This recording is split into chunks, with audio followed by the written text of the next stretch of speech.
Coucou à tous, j'espère que vous allez bien. Aujourd'hui, je vous partage une petite vidéo pour vous montrer un peu tout ce que j'ai préparé à l'avance pour gagner du temps en cuisine. Donc voilà, j'ai préparé tous mes petits moules avec mon papier film, avec les oignons, l'ail, les tomates et les poivrons. Et là, du coup, je vais commencer par l'ail parce que c'est vrai que j'avais pas envie de pleurer tout de suite. Donc voilà, ce que je fais, c'est que j'épluche toutes les gousses d'ail que je peux. J'ai dû en éplucher à peu près, on va dire 7 ou 8 têtes d'ail. J'ai essayé plusieurs astuces. Donc la première, je l'ai épluchée sans aucune astuce spécifique. La deuxième, j'ai essayé de la tremper un petit peu dans l'eau. Donc c'est vrai que l'avantage, c'est que ça colle moins. Donc on arrive quand même à enlever la peau assez facilement. Après, il faut laisser tremper l'ail dans l'eau pour que ce soit un peu plus facile. Et de l'eau tiède, je pense que ça serait le mieux. Après, j'ai essayé une troisième astuce avec... on met dans un pot, on secoue, mais franchement, ça n'a rien enlevé du tout. Donc, je me suis dit, allez, on va essayer encore une autre astuce dont j'avais entendu parler, de mettre l'ail 20 secondes dans le micro-ondes. Donc pareil, j'ai essayé de le faire et ça n'a pas enlevé grand chose non plus, mais c'est vrai que ça a facilité un peu, on arrive à retirer plus facilement la peau. Par contre, ça a un peu chauffé l'ail, j'avais l'impression qu'elles étaient un peu plus ramollies, donc j'ai pas voulu refaire la même chose pour les autres, voilà, c'était juste un petit test.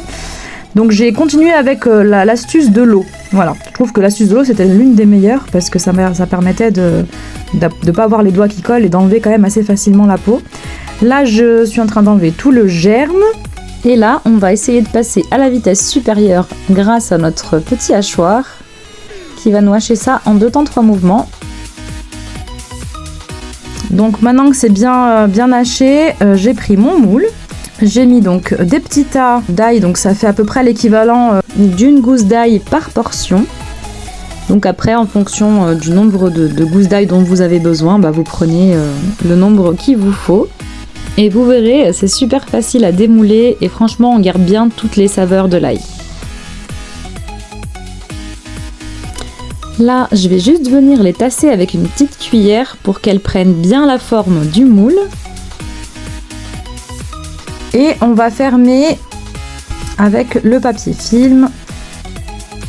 Et là, c'est prêt à aller au congélateur. Donc sinon, on peut aussi les râper avec ce petit appareil. Donc là, par contre, ça prend plus de temps et on n'en peut pas en mettre plusieurs dans le petit râpe. Donc c'est vrai que là, j'en ai fait, j'en ai pas fait beaucoup des comme ça. J'ai fait ça que pour... ce type de moule là où donc on a des portions un peu plus grandes et c'est vrai que là par exemple pour faire des pâtes je sais que j'ai besoin au moins d'avoir 6-7 gousses d'ail à peu près, donc on va dire que c'est à peu près cet équivalent là. Après la taille de l'ail, des fois on en a des toutes petites et puis des fois elles sont bien menues, donc ça dépend. Et bon, pour le reste j'ai tout haché. Et j'ai mis donc dans un sac de congélation. Je vais venir tout aplatir comme il faut, donc pour faciliter ensuite le retrait de l'ail du congélateur. J'enlève donc l'air pour éviter que ça fasse de la glace. Et je vais essayer donc de faire des petites tranches pour faciliter ensuite le retrait des portions. Et ça part donc au congélateur. Donc j'ai fini avec l'ail. C'est ce qui a été le plus long à faire, franchement, parce que c'est vrai que c'est petit, donc forcément, le temps d'éplucher tout ça, c'est vrai que l'ail a été le plus long. Et là, il est temps pour moi de me lancer dans la préparation des oignons. Donc on va éplucher le tout, donc jusque là tout va bien. Tant qu'on épluche, ça va. Après, c'est quand on va couper que ça va commencer à être plus compliqué. Donc là, mon astuce, en fait, c'est de mettre un petit bol avec de l'eau tout près de moi. Et donc j'enlève le germe et je mets tout de suite les oignons dans l'eau. Donc il faut aussi essayer de rincer un peu la lame du couteau pour éviter que le gaz en fait qui s'échappe de l'oignon nous fasse pleurer. Malgré ça, j'ai quand même pleuré un petit peu, j'avoue. Mais bon, c'était quand même moins grave que si j'avais pas mis dans l'eau. Après, franchement, l'oignon, le meilleur, c'est les lentilles. Je sais que je porte des lentilles et c'est vraiment super pratique pour pas pleurer.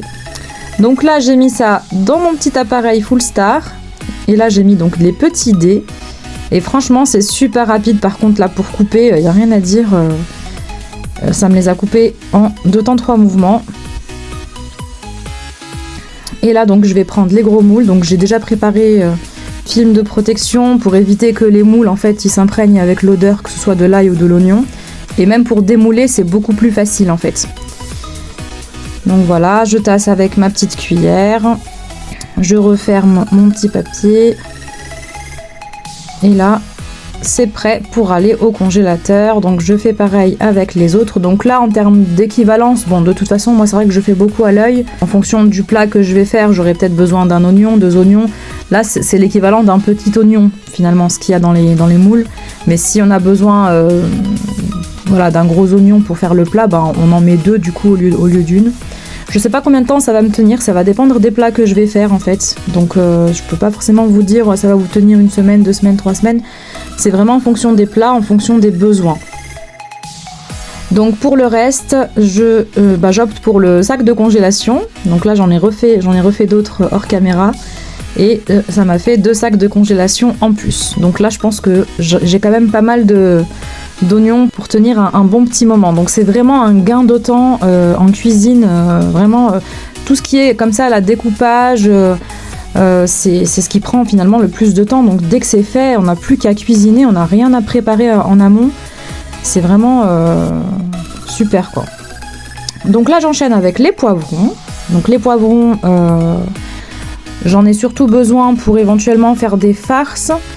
Donc ça peut être la farce voilà, d'une brique, farcir du pain, farcir des mini tacos. Pour les lasagnes aux légumes aussi, c'est vrai que j'en mets des poivrons. Donc il existe des poivrons surgelés déjà tout prêts, tout prêt découpés, un mélange de poivrons. Là j'en ai acheté des frais et je me suis dit autant les congeler moi-même. Au moins on met le type de poivron qu'on veut et en plus maintenant que je peux les couper super rapidement, ça me dérange pas du tout. Et donc là, j'ai 3 sachets de poivrons que je mets directement au congélateur. Enfin, j'enchaîne avec mes tomates. Donc pareil, les tomates, c'est quand même une base. On les utilise pour énormément de plats. Donc ça, bien sûr, c'est pas pour faire des salades, c'est juste pour les sauces. Pour les salades, il faut garder des tomates fraîches. Donc là, je les coupe en rondelles. J'ai choisi donc les gros dés. Et je les coupe pareil super rapidement. Et là j'ai mes tomates qui sont prêtes. Donc pour mes sauces tomates, je sais que ça va me prendre beaucoup moins de temps à les réaliser. Après combien de temps ça va me tenir, ça va dépendre du nombre de sauces tomates que je vais faire, que ce soit la shorba, la sauce tomate pour les pâtes. C'est vrai que les tomates, voilà, c'est quand même une base en cuisine. Et ça m'a fait donc 2 sachets de tomates. Et voilà, donc là c'est tout prêt. Alors j'ai rajouté le persil que j'avais fait aussi il y a pas longtemps. Il y a un sac aussi de pois chiches. J'ai mis aussi les petits pois, bon c'est déjà tout prêt, les petits pois, il n'y a rien à faire, en surgelé. Et là en fait je vous montre juste les ingrédients d'une shorba classique. Donc là si vous avez l'oignon, l'ail, le pois chiche, le persil et les petits pois et les tomates aussi. Ça vous permet en fait de faire votre shorba instantanément sans perdre de temps. Voilà, j'espère que cette vidéo vous aura plu et qu'elle vous permettra du coup de vous organiser au mieux pour gagner un maximum de temps en cuisine. Il ne me reste plus qu'à vous dire à très vite pour de nouvelles idées et astuces sur Mina's Home. Ciao ciao!